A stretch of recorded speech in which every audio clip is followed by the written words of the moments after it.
পাকিস্তান ও আফগানিস্তানের সীমান্তে আবারও রক্তক্ষয়ী সংঘর্ষ।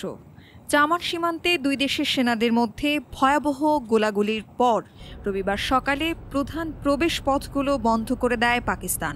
এতে শতাধিক আফগান নাগরিক ও শরণার্থী সীমান্তে আটকা পড়ে মানবিক সংকটে পড়েছেন। ঘটনাস্থল থেকে পাওয়া ভিডিও ফুটেজে দেখা গেছে সীমান্তের কাছে ধোঁয়ার কুণ্ডুলি উঠছে, চারপাশে থেমে আছে ডজন ডজন পণ্যবাহী ট্রাক ও যাত্রীবাহী গাড়ি। সীমান্তের দুই পাশে দাঁড়িয়ে আছে উদ্বিগ্ন মানুষ, কখন খুলবে সীমান্ত সেই অপেক্ষায়। একজন আটকা পড়া আফগান নাগরিক বলেন, যুদ্ধ শুরু হয়ে গেছে, সীমান্ত বন্ধ, যুদ্ধবিমান হামলা চালিয়েছে, গতকালও বোমা পড়েছে, আমরা খুব কষ্টে আছি, সীমান্ত খোলার অপেক্ষায়।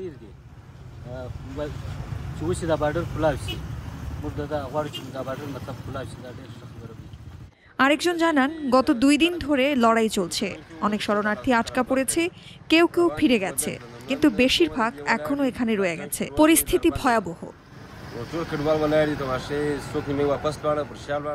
চামান ও তোরখাম ছাড়াও অন্তত 3টি ছোট সীমান্ত পথ খারলাচি, আঙ্গুরাড্ডা ও গুলান খান বন্ধ করে দেওয়া হয়েছে।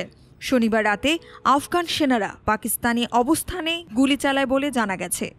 কাবুলের প্রতিরক্ষা মন্ত্রণালয়ের দাবি, এটি ছিল পাকিস্তানের আগের সপ্তাহের বিমান হামলার জবাব।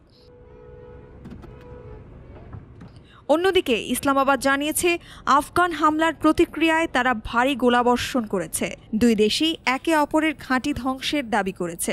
আফগান পক্ষের দাবি, সংঘর্ষে 58 জন পাকিস্তানি সেনা নিহত হয়েছে, তবে পাকিস্তানের পক্ষ থেকে এমন দাবি অস্বীকার করা হয়েছে। আফগানিস্তানেও অন্তত 20 জন সেনা নিহত বা আহত হওয়ার খবর পাওয়া গেছে। পাকিস্তানি নিরাপত্তা বাহিনী একাধিক ভিডিও প্রকাশ করেছে, যেখানে দেখা যাচ্ছে আফগান সীমান্ত পোস্টে হামলার দৃশ্য। অপরদিকে কাবুল জানায়, কাতার ও সৌদি আরবের মধ্যস্থতায় তারা সাময়িকভাবে হামলা বন্ধ রেখেছে। বিশ্লেষকরা বলছেন, এই সংঘাতের সূত্রপাত হয় পাকিস্তানের এক বিমান হামলা থেকে, যা আনুষ্ঠানিকভাবে স্বীকার করেনি ইসলামাবাদ।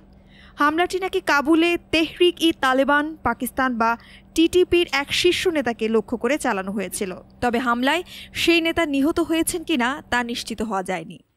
টিটিপি বহু বছর ধরে পাকিস্তান সরকারের পতন ঘটিয়ে কঠোর ইসলামী শাসন কায়েমের চেষ্টা করছে।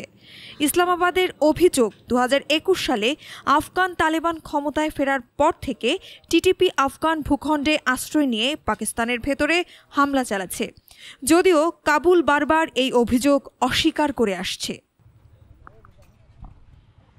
News desk, Dhaka today.